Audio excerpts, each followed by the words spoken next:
6 mois après la présentation du premier PC Rainbow, vous avez été énormément à nous le demander. Eh bien, il vient complètement de changer. Ça fait déjà quelques semaines qu'on est passé sur un PC Rainbow 100% Corsair. Vous voulez qu'on vous le présente? Il est là. C'est exactement ça. Regardez-moi ce décor magnifique en mode Rainbow. On a été jusqu'au bout. RGB. En tout cas, comme dit Mathis, on l'avait déjà présenté, mais là, c'est une update. Il y a des nouveaux processeurs qui sont sortis, deux nouvelles cartes graphiques également. Nouveau boîtier, nouvelle ligne, nouveau water cooling. C'est finalement, je dirais même un refresh. Le Rainbow V2. Alors, il n'a pas le même poids, ça je peux le dire tout de suite. On est à plus de 20 kg.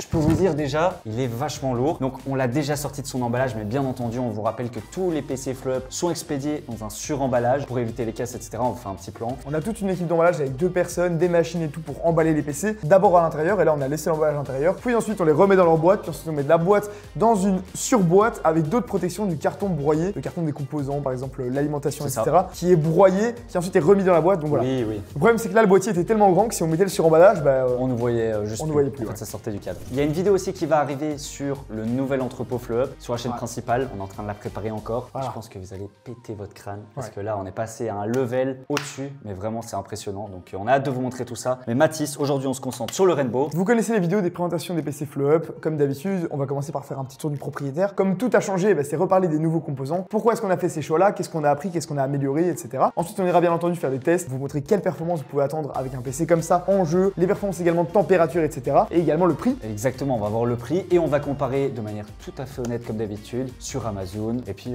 vous découvrirez par vous-même le produit. Donc Mathis, je te propose de ouvrir la petite charnière, la petite vitre. Ouais, on peut y aller. Ah, il y a un truc quand même qu'on a récupéré, c'est le guide d'installation rapide. Il est à chaque fois dans le suremballage, donc pas dans le PC. Là, on l'a repris. Juste pour rappel, quand vous achetez un PC, que ce soit chez Fleup ou chez n'importe qui d'autre, on réexplique qu'il faut bien retirer les protections à l'intérieur d'abord, mettre l'alimentation sur on, mettre le connecteur et l'HDMI au bon endroit. Et puis il y a également tout ce qui est utile pour le SAV, les questions de base d'entretien, etc. Tout est là. Voilà. En sachant que vous avez une assistance sur le PC de 2 ans garantie. Si vous avez la moindre question ou quoi que ce soit, vous passez par le service clientèle. En tout cas, on voit que déjà c'est un aquarium sur charnière. Ouais. Ça, y a rien à dire, c'est super esthétique. Mais je pense qu'on va passer quand même pas mal de temps sur le boîtier. Ouais. Parce que le boîtier, là, c'est une vraie upgrade. C'est vrai. Déjà, commençons par le montrer. On est ici sur le boîtier, le 6500X de chez Corsair. C'est le tout nouveau boîtier Corsair Aquarium. Alors, il n'est pas sorti cette semaine précisément. Il est déjà sorti il y a un peu plus d'un mois. Et c'est vrai que quand on l'a vu, on est tombé amoureux. Et comme on travaille pas mal avec Corsair, c'est vraiment des produits de qualité. Je pense que tout le monde aime la marque Corsair. Clairement, ils sont à l'origine de beaucoup d'innovations. Les ventilateurs avec un seul câble relié partout, etc. Le IQ Link, c'est quand même très pratique. Donc c'est propre. Là, clairement, quand on a vu ce boîtier-là, on s'est dit qu'on allait remplacer l'ancien boîtier parce qu'au final, on a l'un des plus beaux aquariums du marché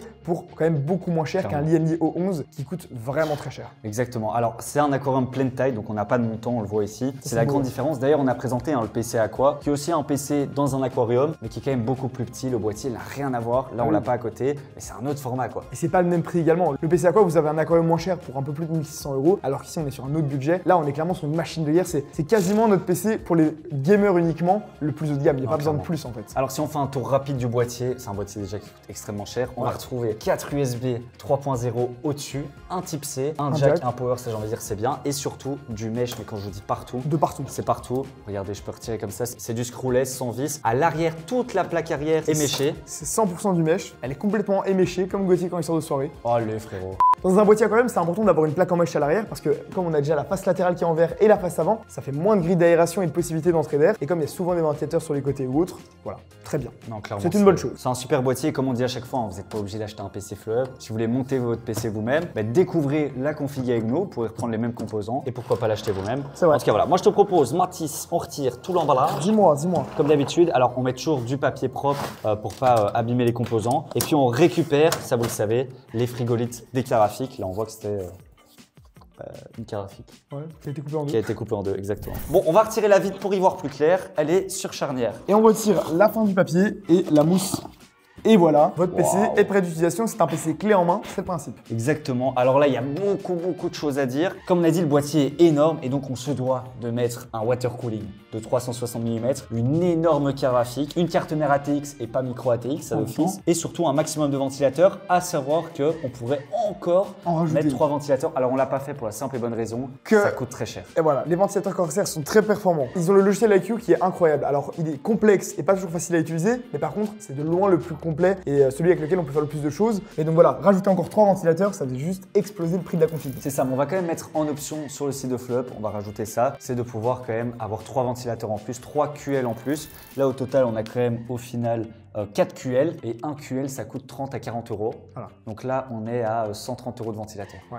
Donc à voir si vous voulez encore en ajouter. En tout cas, il y en a déjà 3 ici en bas. Il y a ce audio water cooling, celui à l'arrière. La graphique est très grosse et bien ventilée. Et vu la taille du boîtier aussi, on fera un test CCT de toute façon, mais vous verrez qu'il est largement assez bien refroidi. Ça, c'est plus esthétique qu'autre chose, quoi. C'est surtout esthétique, mais c'est vrai que voilà, 3 ventilateurs en bas, l'air frais rentre là, l'air chaud ressort en dessus.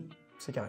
Au niveau de la configuration, c'est ça qui vous intéresse. Alors, pour le processeur, on va être sur le i7 14700KF. L'ancien Rainbow étant en 13700KF.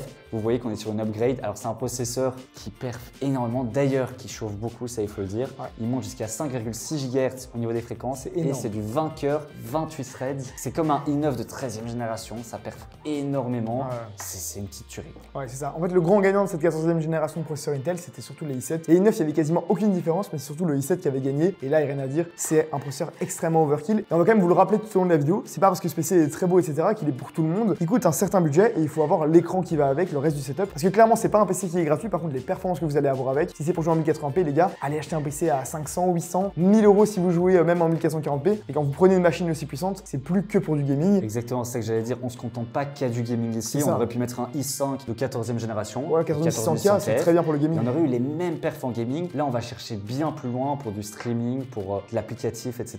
Donc c'est sûr que là, c'est une machine, il faut quand même réfléchir à 2 fois avant de l'acheter. C'est ça. Et sur le site de Flop, vous retrouvez plein d'autres PC moins chers qui seront peut-être plus adaptés à votre budget ou à vos besoins. Il y a même des PC avec des processeurs ou des cartes graphiques AMD où on a parfois encore des meilleurs rapports qualité-prix. Donc si vous voulez faire que de l'applicatif, regardez aussi les différentes possibilités qui sont ouvertes à vous. En tout cas, ici, ce i7, et comme je vous l'avais dit, c'est un PC presque 100% Corsair. Il est refroidi par le H150i RGB de chez Corsair. Très bon water cooling, 360 mm, 3 beaux ventilateurs, la pompe qui est juste splendide. Je trouve que Corsair en termes de pompe, pour moi, c'est parmi les plus réussis, les plus design en tout cas. Voilà, c'est une marque américaine, ils savent y faire. Ils savent y faire. Alors, on a le PC Orion chez Flop avec l'écran LCD et tout. D'ailleurs, si vous avez quoi que ce soit comme modification sur n'importe quel PC, vous pouvez remplir le formulaire de sur-mesure. On vous mettra aussi le lien en description. Donc, si vous avez une config bien spécifique que vous voulez avoir à un bon prix, eh ben, n'hésitez pas aussi. Voilà. Comme ça, c'est dit. Parce que maintenant, il y a des personnes pour y répondre, comme Benjamin. Venez, on va voir Benjamin. Ah. Ça, c'est Benjamin. C'est Benjamin. Regardez, Benjamin. Benjamin, il fait toutes les configs. Si jamais vous voulez une modification, il est arrivé il y a 5 jours, il fait toutes vos configs et vos modifs. Il répond à tout le monde. Oui, comme ça. Courage, Benjamin.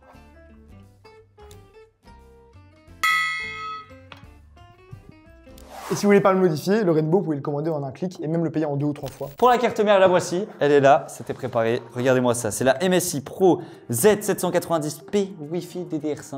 Donc vous l'avez bien compris, on est sur une carte mère ATX MSI qui supporte le Wi-Fi, la DDR5 bien sûr. Alors c'est une carte mère franchement qui fonctionne très bien.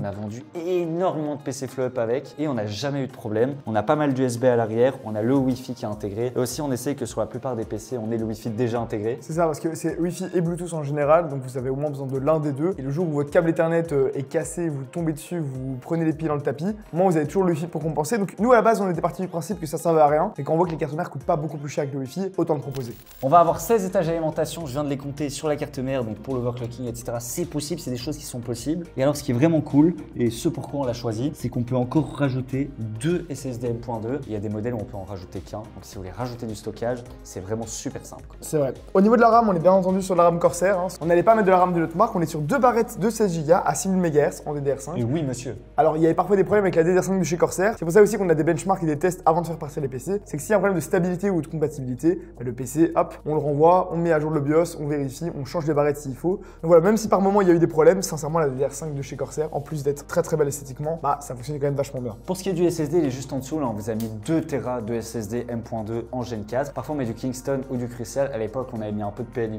Autant partir dans les entreprises spécialisées dans la mémoire. En fait, c'est eux qui créent les puces et qui ont des tests plus prolongés. PNY, ils sont spécialisés dans les cartes graphiques, donc c'est une carte graphique PNY.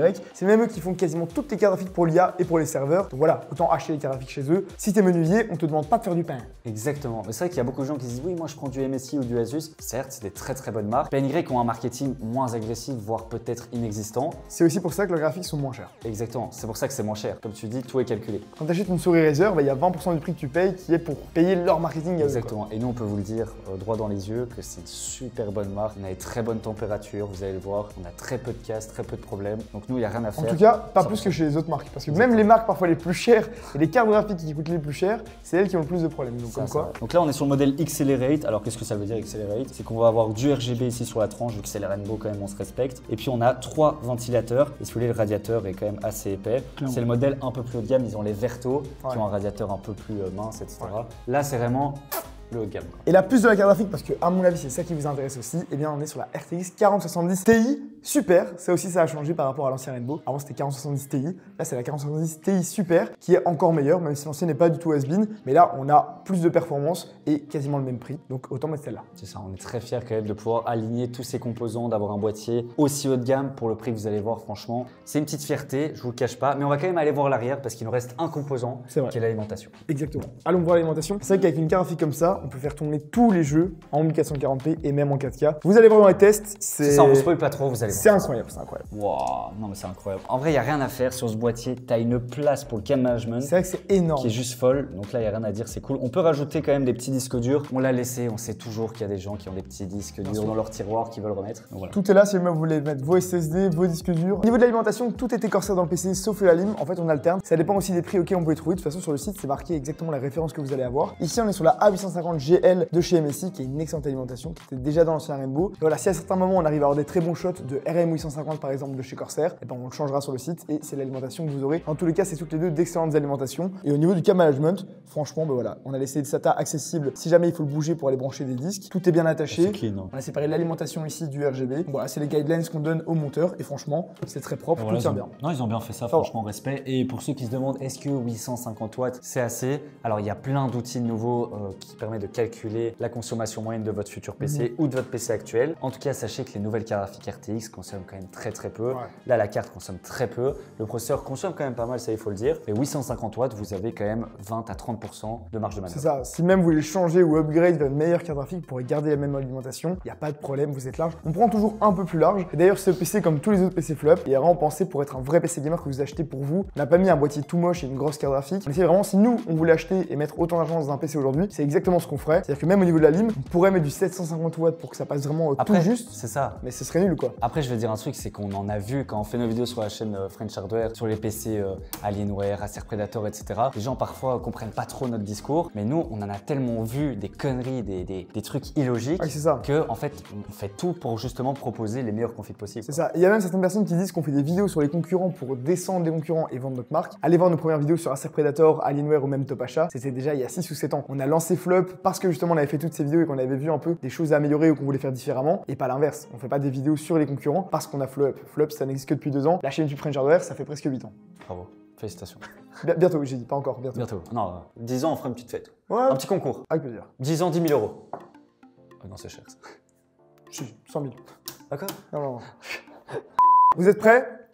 À l'image. Oh là là là là. Le PC Rainbow, c'est avant tout le PC RGB, le PC le plus beau. Alors, on mise sur cette configuration de la performance, mais aussi de la beauté. Ça fait partie du prix aussi. Vous payez pour ça, il faut le dire. Là, on a les deux. Mais c'est vrai que c'est magnifique, il n'y a rien à dire. C'est vrai qu'il y a parfois des gens qui disent que chez Flop, on met beaucoup d'argent dans la beauté du PC plutôt que dans les performances, alors que franchement, on essaie de faire justement un match logique entre les deux. On va pas mettre un boîtier comme ça dans une config à moins de 2000 euros, ce serait totalement débile. Là, quand vous voulez une machine aussi performante, etc., l'avoir dans un boîtier tout moche alors qu'on a des si beaux composants, ce serait dommage aussi. Donc vraiment, il y a un match à faire entre les deux, et puis c'est aussi notre travail de négociation avec les marques, faire des partenariats comme ici avec Corsair, on met un maximum de Corsair dans le PC et on arrive à avoir des très bons prix pour avoir des boîtiers aussi beaux, en fait, à des bons budgets. Si on achète vraiment pas cher, bah, du coup on peut vendre pas cher, donc ça arrange tout le monde. Alors là, quand on parle de RGB, on en a en dessous, on en a sur la carte graphique, on en a à l'arrière, on en a au-dessus, sur le water cooling, sur la RAM. On pourrait, et je pense qu'il y a l'option sur le site. On avait mis l'option sur le site. On l'a retiré? Je pense qu'on a mis l'option sur le site. On a mis l'option aussi de rajouter le câble Yanli 24 pins. Alors on l'a mis en option pour la simple et bonne raison que c'est peut-être un peu trop. J'avoue que là c'est déjà très RGB, quoi. C'est vrai, il y a certaines personnes qui n'aimaient pas le câble, qui trouvaient que ça faisait un peu trop d'avoir un câble RGB en plus, mais d'autres personnes qui pour avoir un vrai Rainbow à 100% voulaient le câble, donc comment comme ça il est en option. Ceux qui veulent pas l'avoir le payent pas, ceux qui le veulent le prennent. Il est quand même beau, hein. Moi je te propose d'aller faire chauffer tout ça, voir s'il brûle. On y va? Et on y va. On passe au test. Maintenant qu'on a décortiqué la config, qu'on vous a montré chaque composant, allons regarder ce qui nous intéresse le plus, le nombre de FPS que ce PC peut dégager sur plusieurs jeux, des jeux compétitifs, des jeux de simulation, des jeux AAA et même des tests de température, etc. Et on commence comme d'habitude d'habitude, avec l'habituel 3D Mark. On voit qu'on a un score pulvérisant de 22 500, ce qui est juste exceptionnel avec un score graphique de 23 000. Donc la 4070 Ti Super se bat plutôt bien, on peut le dire. Et un score CPU de 19 700 avec le i7 14700 KF. Sur Cyberpunk, qui est un jeu AAA très gourmand, en 1440p, donc en QHD Ultra avec le Ray Tracing. On a mis le DLSS en mode qualité. Il y a pas mal de gens qui nous demandent parfois de désactiver le DLSS, mais on est d'accord que ça va faire gagner des FPS quand on active le Ray Tracing. Et là, on a un score moyen de 108 FPS en 1440p, ce qui est vraiment bien. On a un score minimum à 95, donc aucune chute d'FPS. Là, on parle d'une chute d'FPS de moins de 10%, c'est excellent. Et un score maximum à 122. Et en 4K Ultra, on va être à 69 FPS de moyenne, donc c'est tout à fait jouable. C'est pas un jeu où on a forcément besoin d'avoir un maximum d'images par seconde. Avec un FPS mini à 62, on passe pas en dessous des 60 et tant mieux. On en conclut qu'on peut jouer en 4K à Cyberpunk avec le Ray Tracing en max qualité, avec le PC Rainbow de chez Fleup. Ça fonctionne,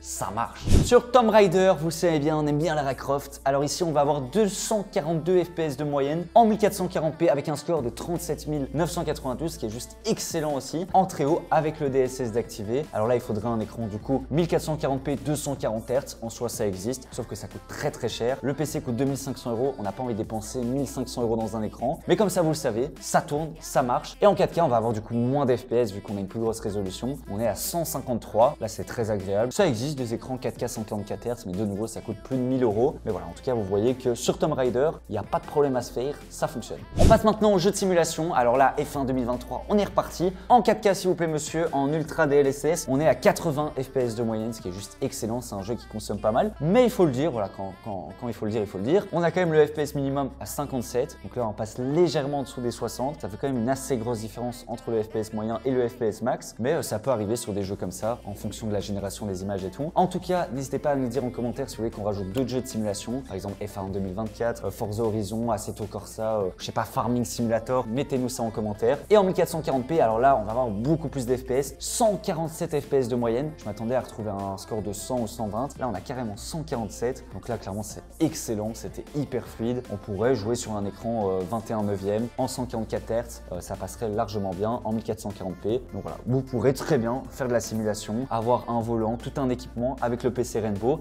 Ça marche aussi. Sur Hitman 3, on va retrouver 61 FPS de moyenne en 4K. On voit que sur les plus gros jeux quand même, il faut le dire en ultra, le PC Rainbow atteint les 60 FPS de moyenne en 4K. Et donc est-ce que c'est un PC gamer pour jouer en 4K? J'ai envie de dire oui, parce qu'on peut toujours baisser la qualité des textures, etc. et aller chercher les 100 FPS. Faites toujours nos tests en ultra, en super élevé, comme ça on a une petite marge de manœuvre. On voit que 60 FPS c'est correct, et dans une si bonne résolution, une si bonne qualité, et bah, ça fait plaisir. En 1440p, vous en doutez bien, on a plus d'FPS, et là on a 142 FPS en ultra. Vous faites ce que vous voulez de cette info, mais moi je dis que c'est bien. Pour le stockage, on a dit qu'on allait voir quel modèle c'était, etc. Et bah voilà, on y est. On vous a mis, s'il vous plaît monsieur, un SSD M.2 NVMe Gen 4. Alors Gen 4, ça oui, ça va être plus rapide. Est-ce qu'en gaming ça fait la différence? Absolument pas. Par contre, pour du multitâche ou même simplement quand vous allez allumer votre PC, vous allez sentir la différence. En tout cas, ici on est sur le NV2 de chez Kingston, 2 Tera. Vous pourrez passer par le sur-mesure si jamais vous voulez encore plus de stockage. Alors 2 Tera, clairement c'est suffisant. Quoique si vous installez toute la saga de Call of Duty, on dépasse les 2 Tera. En tout cas ici, on est sur 3900 en lecture et on a 3000 en écriture, et pour la température 39 degrés. Là, heureusement qu'on a un dissipateur parce qu'un Gen 4 ça chauffe quand même pas mal. Au niveau du test sur MW2 qui est toujours assez intéressant, on a testé évidemment en 4K et en 1440p. En 1440p, on avait 180 FPS de moyenne, et en 4K, vous voyez qu'on a 116 FPS de moyenne, ce qui reste vraiment très correct. On voit aussi qu'en montant en 4K, eh bien, on a un bottleneck du GPU et plus du CPU. Plus on monte dans les résolutions, plus c'est la carte graphique qui va bloquer et non pas le processeur. Si vous voulez voir le vrai bottleneck d'un PC, allez le voir directement en 1080p, c'est là que c'est plus parlant. C'est aussi là qu'on voit que le processeur est vraiment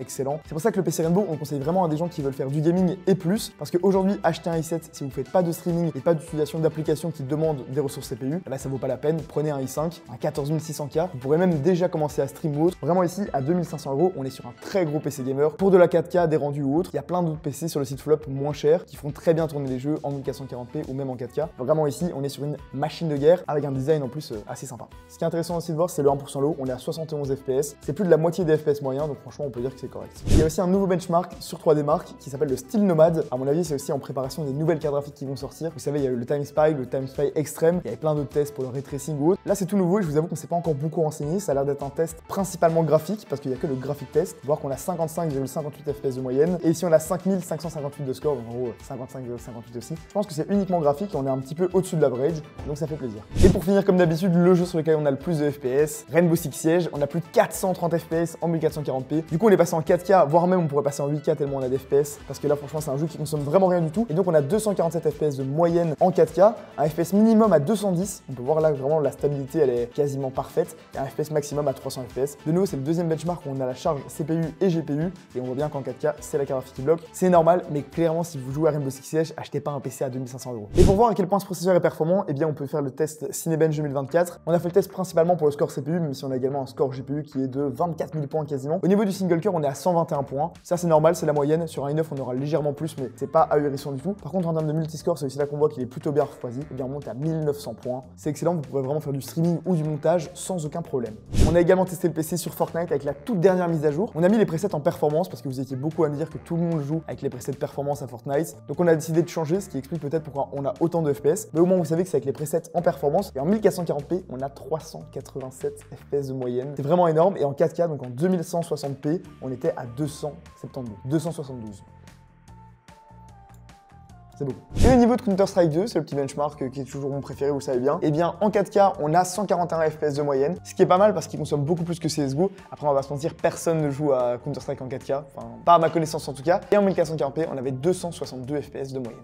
Au niveau des températures maintenant, comme d'habitude, on a lancé un test au CCT. On le fait à chaque vidéo, sur chaque PC. Il n'y a pas de secret. La carte graphique tourne très bien, 60 degrés de moyenne, c'est vraiment très peu. En même temps, le boîtier est vraiment grand, il y a 3 ventilateurs juste en dessous. C'est une grosse carte graphique avec un bon radiateur, 3 ventilateurs aussi. Et le water cooling qui fait sortir l'air. Donc on va dire qu'on est dans la meilleure configuration possible pour cette carte graphique. Et donc quand elle est à 100%, elle est seulement à 60 degrés. Ça c'est vraiment très bien. Au niveau des processeurs, eh bien on est sur un processeur de 14e génération. Ils chauffent tous énormément. Et même si on a un très bon water cooling de chez Corsair, eh bien il est entre 98 et 100 degrés. Ce qui est normal quand il est à 100%. Ce qui est par contre important de voir, c'est est-ce que les fréquences baissent ou pas. Et là c'est assez correct. On est aussi entre 4,8 et 5 GHz, même s'il pouvait monter à 5,2. Après on le rappelle souvent, au CCT c'est vraiment 100% des performances. On tire dans tout au maximum. C'est pas du tout les températures que vous aurez en jeu. Mais au moins vous savez que si votre carte graphique est à 60 degrés sur un OCCT, c'est qu'en jeu elle sera à 50 degrés largement. On vous laisse vous faire votre propre avis par rapport aux performances. Et c'est vrai que voilà, c'est un PC avec lequel on peut jouer à tous les jeux en 1440p à plus de 120 fps et à tous les jeux en 4K, même les plus gourmands, à plus de 60 fps. C'est vraiment un PC très haut de gamme, on l'a déjà dit plein de fois dans cette vidéo. Et si vous avez un écran 1080p, n'achetez pas une machine de guerre comme ça. Ça marche, on peut le dire, c'est un PC vraiment qui est aussi amené à évoluer. Si jamais vous voulez changer des composants par après ou quoi, vous pourrez, vous avez la place. Vous l'avez bien compris, on a essayé de penser à tout. Alors, on est sur le site de Flop ici, flop.shop. Vous retrouvez comme d'habitude tous les PC de 800 € à même 4-5 000 € si vous avez encore plus de budget. Plus, hein. Voire plus, vu qu'il y a le sur-mesure. Alors, je le montre rapidement. On a tout simplement un petit onglet qui est le sur-mesure. On a maintenant, comme vous avez vu Benjamin, le commercial. Allez, on va voir Benjamin,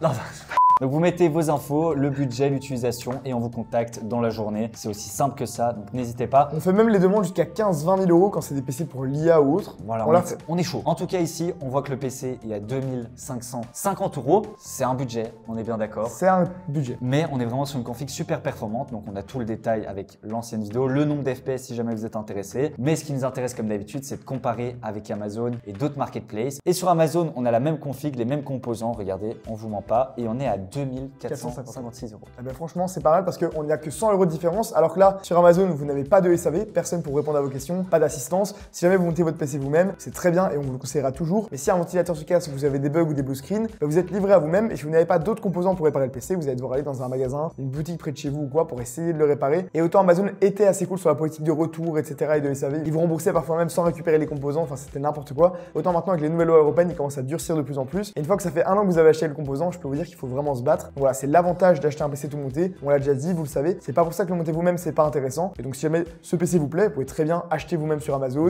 le monter vous-même, installer Windows, installer les drivers et faire le SAV par vous-même. C'est ça, en plus, on a sorti la vidéo tuto montage PC 2024, c'est parfait. Voilà. Et on a un petit code promo, on s'est battu au niveau des achats pour encore aller chercher chez Corsair de la réduction. Moins 40 € avec le code Corsair. Et donc, on arrive à 2510 € avec la livraison gratuite. Alors là, je peux vous le dire, franchement, c'est un super bon prix. C'est pas mal. Il n'y a pas sujet. On a refait la configuration sur rue du commerce aussi. Et là, on est carrément à 2560 €. Donc, de nouveau, je te félicite parce que la config, elle a un bon prix. On n'est rien sans notre équipe, hein, parce que c'est vraiment le travail de tout le monde, mais aujourd'hui, c'est vrai qu'on est fiers des PC qu'on propose parce qu'on essaie de proposer des beaux PC performants, avec des bonnes températures, à des bons prix. On n'essaye pas d'être les moins chers du marché parce que ça veut dire que c'est impossible d'avoir un bon service. On a essayé de l'être par le passé et c'était dur d'avoir suffisamment de personnes au SAV ou quoi. On a appris de nos erreurs, on s'est restructuré, on a réorganisé, on vous fait bientôt visiter les nouveaux locaux de Full Up. Et franchement, ce PC, vous pouvez y aller les yeux fermés. Moi, j'ai envie de dire, c'est que du bonheur.